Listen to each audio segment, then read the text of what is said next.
monnaie.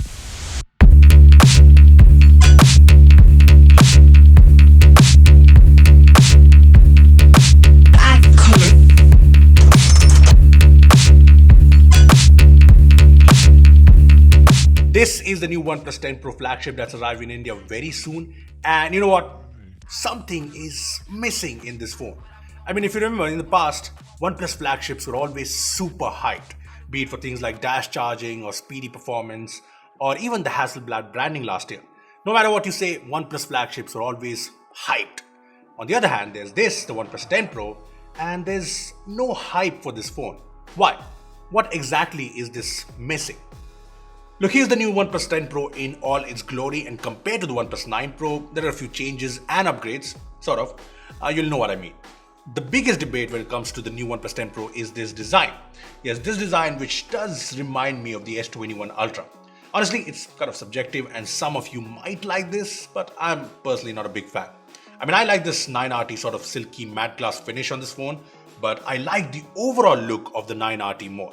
Apart from this, the OnePlus 10 Pro has all the OnePlus design elements, the alert slider, the Hasselblad logo, dual stereo speakers, but one thing missing is the IP rating. It's weird because the OnePlus 9 Pro and even the OnePlus 8 Pro had the IP68 rating. Now, the Indian version or the global version of the OnePlus 10 Pro might come with the IP68 rating, but it's not there in the Chinese version. Anyway, one upgrade in the 10 Pro that I definitely think is good is the second Gen LTPO AMOLED display. See, the QHD resolution, the curved design, all are the same from the 9 Pro, which is fine, but the new LTPO tech is the highlight because the second gen panel can go as low as 1 Hz in a lot more cases than before and a lot more quickly, which will mean better battery life. The cameras in the 10 Pro also have some minor upgrades, which, if you ask me, don't exactly feel like upgrades. The OnePlus 10 Pro has the same 48 megapixel IMX789 sensor with OIS. The telephoto lens also remains the same old 8 megapixel lens with OIS. And the upgrade here is supposed to be the 50 megapixel ultra wide angle camera, which can go as wide as 150 degrees. Now on paper, the ultra wide sensor seems good. I mean, 150 degrees wide, yeah, seems pretty awesome, but is it? See, by default, the ultra wide mode in the camera app takes photos that are only 110 degrees wide, which is strange. However, hidden in the mode tab is a 150 degree mode that lets you take some super wide shots, and it has these two modes. Now this is actually cool, but the photos even in the non-fisheye mode have this fisheye effect in the corners and the quality is kind of okayish. Just look at the tilted wall in the corner in this photo. I mean, I know some people like the whole fisheye effect, but is this a feature you'd use every day? I'm not sure. You can't even shoot videos in this 150 degree mode. Now, it's not just this. I remember OnePlus hyped up the ultra wide angle sensor on the 9 Pro. It was the class leading 1/1.56 inches Sony IMX766 sensor.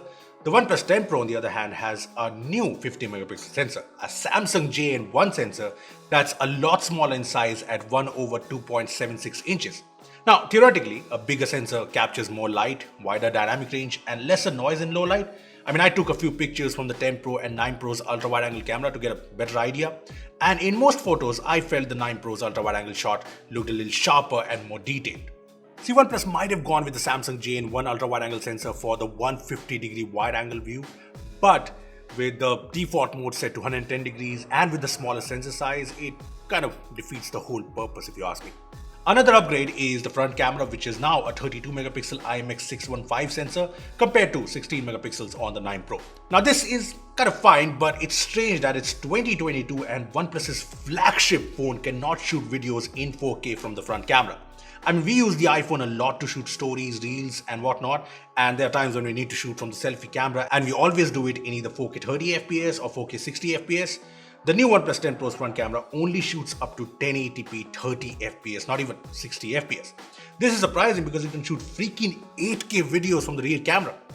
The OnePlus 10 Pro also brings the latest chipset, the new Snapdragon 8 Gen 1 with up to 12GB LPDDR5 RAM and up to 256GB UFS 3.1 storage. Yeah, no 512GB storage option if you're wondering. Now that apart, these are flagship specs, no doubt, but if you've seen a Xiaomi 12 Pro video, you'd know that I am a little skeptical of the 8 Gen 1, so I obviously had to run the CPU throttling test app. Now I've only done a couple of tests on the 10 Pro, but surprisingly it does better than the Xiaomi 12 Pro. As you can see, the phone throttled to 89% of its max performance, and the performance numbers are pretty high. So this is actually good, but I noticed another thing, a little bit of heating. I checked the temperature of the phone after the 50 minutes test and it was around 40-41 degrees, which is warm but not too much. However, there were times when I was doing a throttling test away from the camera and I thought the phone was getting a little hot. Here's a shot I captured from an iPhone and you can see the temperatures hitting 45 degrees on the OnePlus 10 Pro, which is on the higher side if you consider the Delhi weather right now. I also checked from the thermal camera that we have and you can see the phone was getting a little hot. Now, I would not go ahead and say that the OnePlus 10 Pro has any heating issues because a lot of flagship phones which are powerful do get warm, and I've only used this phone for a day. But yeah, when the Indian version arrives, I'll properly test it and see if it actually overheats. The last upgrade in the OnePlus 10 Pro is the bigger 5000 mAh battery, which is great. I'm all in for bigger batteries on flagships, and there's also an 80-watt fast charger to go with it. However, the 80-watt charger here is actually a USB-A proprietary Super VOOC charger. This is not the same 65-watt USB PD charger we got with the 9 and the 9 Pro. Now, no USB PD support means it can't be used to charge other devices that support USB PD charging. For example, I remember using the 65-watt Warp charger to charge my MacBook Pro. This 80-watt charger can't do that. Lastly, the OnePlus 10 Pro in China comes with ColorOS 12, which is not a surprise. In India, it should come with OxygenOS 12, which, by the way, is not very different to ColorOS 12. But I'll talk about that when the 10 Pro launches in India. Look, after trying out the new OnePlus 10 Pro, I can tell you what's missing in this phone. The bold OnePlus. Like I said at the start, whenever a new OnePlus phone launched, there was just a different vibe to it. OnePlus always seemed very confident about its products. With the 10 Pro, it just does not feel the same. See, this is not a bad phone. It's not extraordinary, but it's fine. The problem is, the hype, the OnePlus boldness, it's missing. I mean, it's clear that the OnePlus 10 Pro is not a big upgrade to the 9 Pro, so if they want to hype it up in India, they just need one thing: aggressive pricing. So you know what? OnePlus, surprise us. Well, hit like if you agree with us and make sure to share this video so that it reaches OnePlus. Share this video right now. Also, subscribe to our channel and make sure to hit the bell icon down below because we have some really cool videos lined up that you don't want to miss. Trust me, hit the bell icon right now. Well, that's me signing off. Thanks for watching and I will see you in the next one. This new iPhone feature will make your life super easy. So until now you needed an Apple Watch to unlock your iPhone.